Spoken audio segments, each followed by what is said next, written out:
Rain hammered against the quiet suburb like 1,000 tiny fists. Streetlights flickered, cars splashed through puddles, and the world felt colder than usual that night. Inside a small house at the dead end of Maple Street, a 9-year-old girl stood trembling by the door, listening to the violent yelling coming from the kitchen. Her mother's ex had come back again, louder, angrier, more dangerous than ever. She knew the pattern. It always started with shouting, then breaking, then her mother's muffled sobs. Tonight, something in his voice felt different, like a storm waiting to explode. She didn't wait for it to reach her. She ran. Her thin feet slapped against wet concrete, hair sticking to her cheeks as she sprinted through the dark. She didn't take a jacket.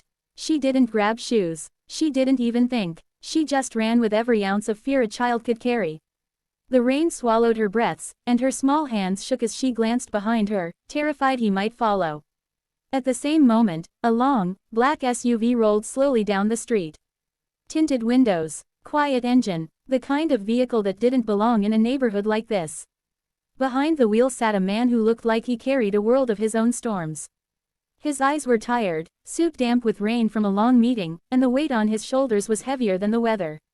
Alex Warren was a billionaire, one of the youngest in the country. Self-made, brilliant, admired, but none of that mattered at 12:47 a.m., when silence felt like the only company he wanted. He was just trying to breathe. He pulled up at the stop sign when he saw something move to his right. At first he thought it was a stray dog, small, fast, darting through the rain. Then, before he could blink, the back door of his SUV swung open. And a little girl jumped in. He froze. She was soaked to the bone, clothes clinging to her tiny frame, feet bare and muddy. Her eyes, big, frightened, and glistening with tears, met his through the rearview mirror. "Can I hide in your car?" she whispered, voice cracking with cold and terror.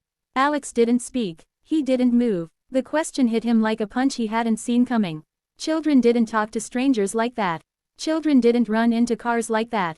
Something was terribly wrong. Before he could respond, she ducked down low, hugging her knees to her chest, trying to make herself small. "Please, please don't make me get out." "He's coming," she said, breath trembling. Alex's jaw tensed. "Who's coming?" he asked quietly. "My mom's ex," she choked. "He hit her. I think he's going to hurt her again." Alex's hand tightened around the steering wheel so hard his knuckles paled. For a split second, a memory flashed through his mind, another child, another night, another storm. His heartbeat stumbled. He shook his head, trying to stay present. "What's your name?" he asked. "Lila." "Okay, Lila, you're safe. Just breathe." He reached back slowly, making sure he didn't scare her, and handed her a dry towel from the seat beside him. She grabbed it with trembling fingers. But something made him freeze mid-sentence. Her face, not just the fear in it, not just the innocence, something about her eyes, the shape, the softness, the faint swirl of green inside brown.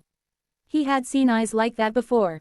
A long time ago. His chest tightened painfully. He didn't know her. He couldn't know her. And yet something deep in him felt shaken, like she was touching a part of his past he had buried.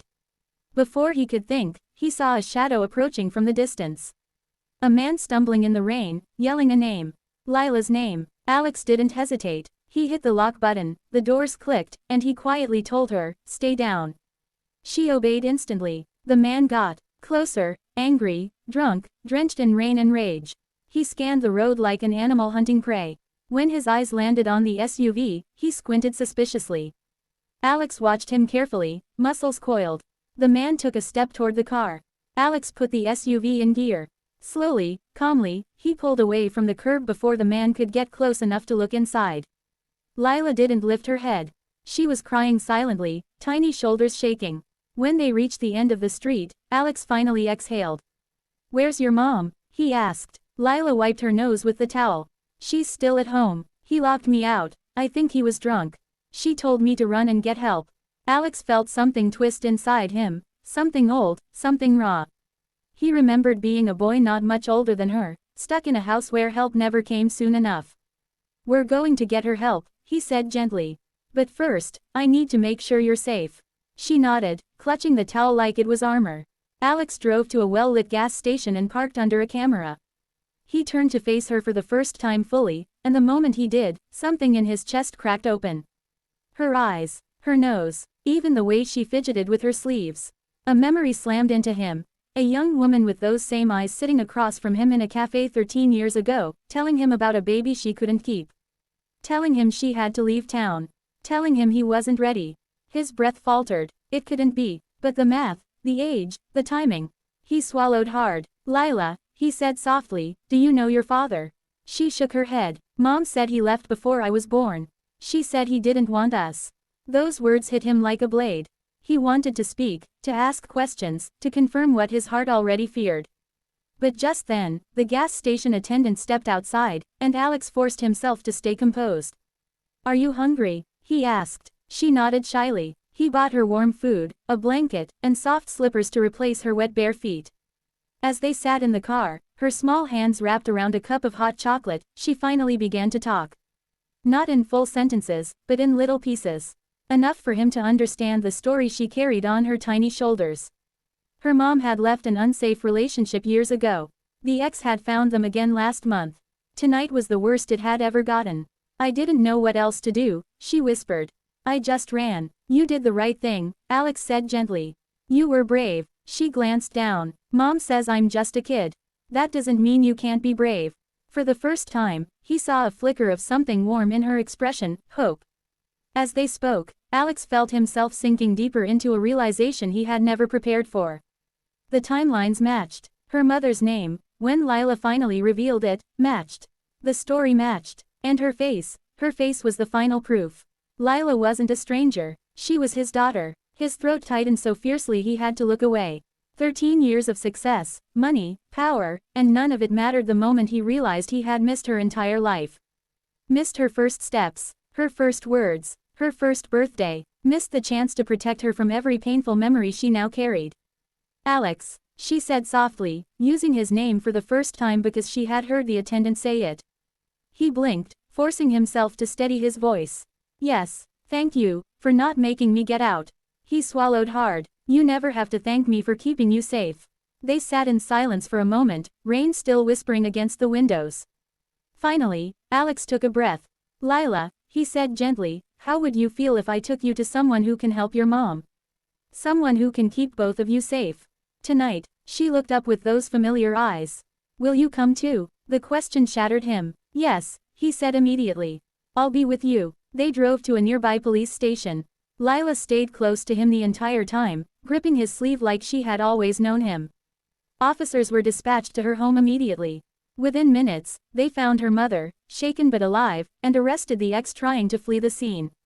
When Lila saw her mom through the glass window of the station hallway, she ran to her. Her mother hugged her so tightly that even Alex felt his lungs tighten. Tears ran down her face, relief, guilt, gratitude all mixed together. But when her mother finally looked over Lila's shoulder and saw Alex, her expression changed. Shock, recognition, pain. She knew that he knew. Neither spoke a word, but the truth between them didn't need language. Hours passed as statements were taken, forms filled, and arrangements made for emergency shelter. By dawn, the storm had calmed. Lila curled up in one of the waiting room chairs, wrapped in the blanket Alex bought her, asleep at last. Her mother approached him quietly.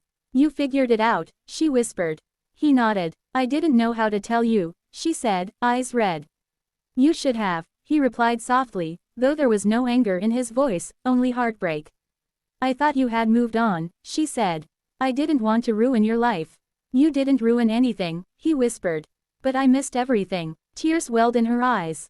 I'm sorry. He looked at his sleeping daughter, the little girl who had run through the rain to him without knowing why. I want to be in her life, he said. If you'll let me. She wiped her cheeks. She deserves that. When the sun finally broke through the clouds, a new chapter of their lives began, not perfect, not easy, but real. Alex drove them to a safe hotel arranged by the police. Lila sat beside him this time, sleepy head resting against his arm, trusting him without knowing the full story yet. He looked down at her gently. One night had changed everything. One terrified question, can I hide in your car, had brought a daughter back to a father she never knew she had. And for the first time in years, Alex felt something more powerful than guilt or grief. He felt purpose. The purpose of finally being the protector he wished someone had been for him. The purpose of giving love to someone who needed it most. The purpose of being a father. The storm outside had ended. But the storm inside him finally began to heal.